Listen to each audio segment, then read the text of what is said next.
Et que si ce n'est pas par une levure miraculeuse, on ne sait pas comment faire ces 185 000 voire 1 million. Pourquoi encore? Parce que pendant 10 ans, de 2011 jusqu'à aujourd'hui, vous avez disparu de la scène politique. Vous avez refusé de faire enregistrer vos hommes.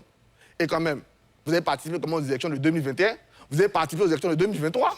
En ce moment-là, la liste ne vous gênait pas. En ce moment-là, tout ça ne vous gênait pas. C'est à 6 mois de l'élection que vous réveillez. Pourquoi? Parce que vous ne voulez pas qu'on va organiser ces élections-là. Et dans la paix, parce que les Ivoiriens sont fatigués de vos discours de chaos, de revanche, de 6-29, ça n'effraie personne. Ce pays-là, c'est un pays de paix. On ira dans une paix positive, parce qu'on demande à tous les Ivoiriens de participer. Vos chantages ne toucheront personne. La CEI est construite pour que tout Ivoirien participe dans sa crédibilité. Très bien. Ali Manon. Très bien, s'il vous plaît. Non, je termine sur Vous avez s'il vous plaît, rendez-moi la tâche facile, monsieur. J'ai nommé tout le monde. Professeur Banga, vous avez 1 minute. Je termine sur l'exclusion. Voici quelqu'un qui réclame qu'on applique la loi et qu'on décide de l'appliquer, il s'étonne. Mais de toute façon, Laurent Gbagbo nous disait tous les jours qu'il était l'enfant des élections, non? L'élection à laquelle il a participé avec qui là-bas? Il s'est retrouvé comme un gars contre Guy Robert qui n'avait que 3-4 mois de politique. Mais ça n'a pas empêché d'être président, de venir chanter tous les jours qu'il est l'enfant des élections. On se calme. Alors, vous avez fait. C'était pas... Parce qu'on appliquait la loi. Donc quand on applique la loi, que ça vous exclut, c'est mauvais. Mais quand on applique la loi, que ça exclut les autres, vous êtes les enfants des élections. C'est comme les élections. Quand les élections qui gagnent, c'est crédible. Quand vous perdez, c'est pas quelque chose que tout le temps vous perdez. La seule élection que vous avez gagnée, c'était l'élection de 2000. Après, vous avez perdu tout le temps. Donc, les autres ne sont pas crédibles. Si vous gagnez demain, ça sera... La crédibilité ne se joue pas en fonction des résultats du PBACI. La crédibilité, tous les Ivoiriens doivent y contribuer et ils ont le moyen, les mécanismes d'y contribuer. Vous n'allez pas les tromper. On vous a compris, professeur Banga. Alors, je vous prends tout à l'heure. Je vous prends tout à l'heure. Ne vous inquiétez pas. Maître Ouraga, ce sera votre tour de parole. Ne vous inquiétez pas. Monsieur Daniel, il y a un de nos téléspectateurs qui nous appelle, qui est en ligne depuis un moment. Monsieur Daniel, bonsoir. Bonsoir, monsieur Ali Koulibaly. Monsieur Diarra-Souba, s'il vous plaît. Monsieur Ali Diarra-Souba, ne changez pas mon patronyme en Mondovision comme ça devant ces millions de personnes qui nous suivent. Je suis désolé, Alors, c'est monsieur Daniel comment déjà? Touré. Daniel Touré, bonsoir et bienvenue. Merci. Très rapidement pour votre point de vue. Alors, merci beaucoup Ali. Je voulais saluer l'ensemble des participants au débat. Laissez les salutations. Votre point de vue, c'est ce qui nous intéresse. Allez-y. Voilà. Alors, je vais aller directement. Moi, je pense que quand on analyse la situation, aujourd'hui, on a entendu un député du PDCI, notamment Maître Blessi, dire qu'il y a plus de 2 millions de personnes qui ne devaient pas être sur la liste électorale. Également, quand on a évolué, le FPI qui aurait fait une audit et qui a fait ressortir 6 millions, et les Ivoiriens ont entendu tous ces chiffres. Aujourd'hui, est-ce que l'opposition peut nous dire avec certitude qu'ils ont effectivement fait les différentes réclamations pendant la phase de contentieux et que ça n'a pas été pris en compte? Parce que pour moi, la période de contentieux doit permettre justement de venir déposer ce que vous avez observé comme irrégularité. Ça, c'est ce que dit la loi. En ce moment-là, je suis d'accord avec l'opposition. Mais ce que je vois, je ne suis pas sûr que cela a été fait.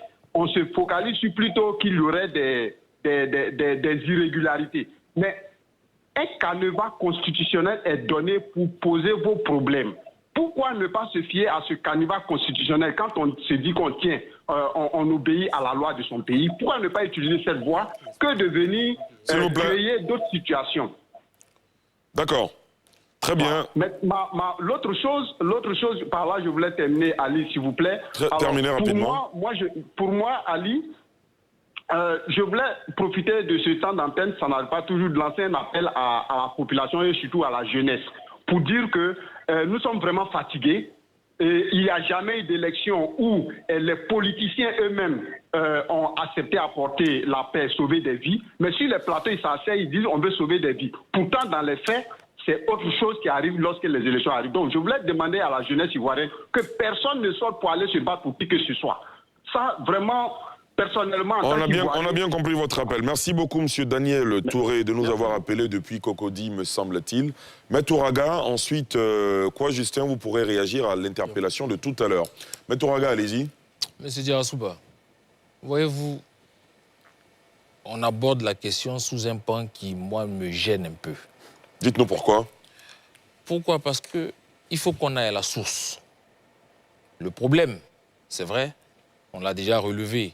Il y a de nombreuses irrégularités sur cette liste électorale. Nous appelons donc à l'audit de cette liste électorale. Pas de problème. Mais aujourd'hui, le débat, c'est la commission électorale indépendante elle-même. Vous savez, cette commission électorale indépendante, cette commission électorale dans sa forme actuelle, est née de quoi? Des accords de Marcoussis. On était en crise. Et les partis en conflit ont estimé que si nous allons aux élections, pour qu'elles se sentent confiantes en l'organe qui va organiser l'élection, il faut qu'elles siègent au sein de cet organe. C'est comme ça que tous les partis politiques ont décidé de siéger au sein de cet organe. Mais qu'est-ce qu'on a été donné de constater en 2010?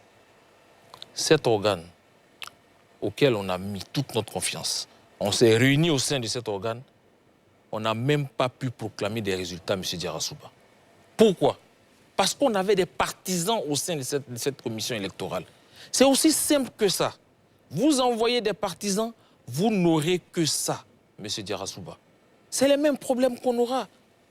Les résultats sont consolidés pour certains, ils ne sont pas consolidés pour d'autres. Et finalement, à la fin, finalement, on a 3000 morts, chiffre officiel. C'est ce que nous voyons depuis longtemps et le président Charles Blé Goudé dit attention, n'allons pas à l'élection avec cette commission électorale. On ne peut pas.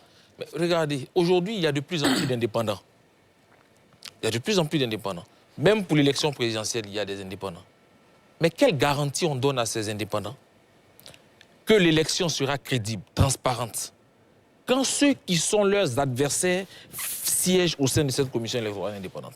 D'aucuns pourraient vous répondre que les indépendants se donnent les moyens d'avoir des représentants. Ils ont des représentants dans les bureaux de vote. Que dans les bureaux de vote. Mais finalement, en 2010, le problème, ce n'était pas dans les bureaux de vote. Le problème, c'était la commission centrale. C'est là le problème. Les partis politiques, encore une fois, ce n'était pas dans les bureaux de vote. C'est eux qui ont empêché la CEI de proclamer les résultats. S'il vous plaît, Fanny Karim. Vous n'allez pas faire ce que vous reprochez. Hein? Oui. Merci beaucoup. Monsieur Diarra-Souba, vous voyez, oui, monsieur, s'il vous plaît. S'il vous plaît, monsieur. Maître Ouraga, allez-y. On n'est même pas à l'élection, vous voyez un peu. Ça, c'est un plateau. Voici les partis politiques. Imaginez qu'ils se retrouvent. Ne vous excluez pas, vous aussi, vous faites de la politique. Mais nous, on refuse d'être dans la commission électorale indépendante. Très bien. Ce n'est pas notre place. Et on appelle tous ceux qui sont encore dans cette commission à sortir. Le PPACI et le PDCI ont suspendu, mais il faut qu'ils sortent, ce n'est pas leur place. La dernière fois, le président Gbagbo a dit que ce n'est pas à la commission électorale indépendante qu'on gagne les élections.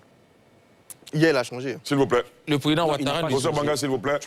Alors, on va parler tout à l'heure de la fête de la Renaissance. D'ailleurs, là, vous m'empêchez d'avancer dans mon déroulé. Mais s'il vous plaît, Maître Ouraga, terminé. Je vais terminer. Le président Ouattara ne dit pas autre chose. Mais si ce n'est pas là-bas qu'on gagne les élections, qu'est-ce qu'on fait là-bas? Nous, partis politiques, c'est pour aller à des élections. Mais la commission électorale indépendante, on est tous unanimes que ce n'est pas là qu'on gagne les élections. Mais sortons de là et allons sur le terrain, allons conquérir les voix, allons vers les Ivoiriens, allons parler avec eux. Ce n'est pas notre place, M. Diarra-Souba. Très bien. Il faut qu'on y sorte. Okay. Très bien.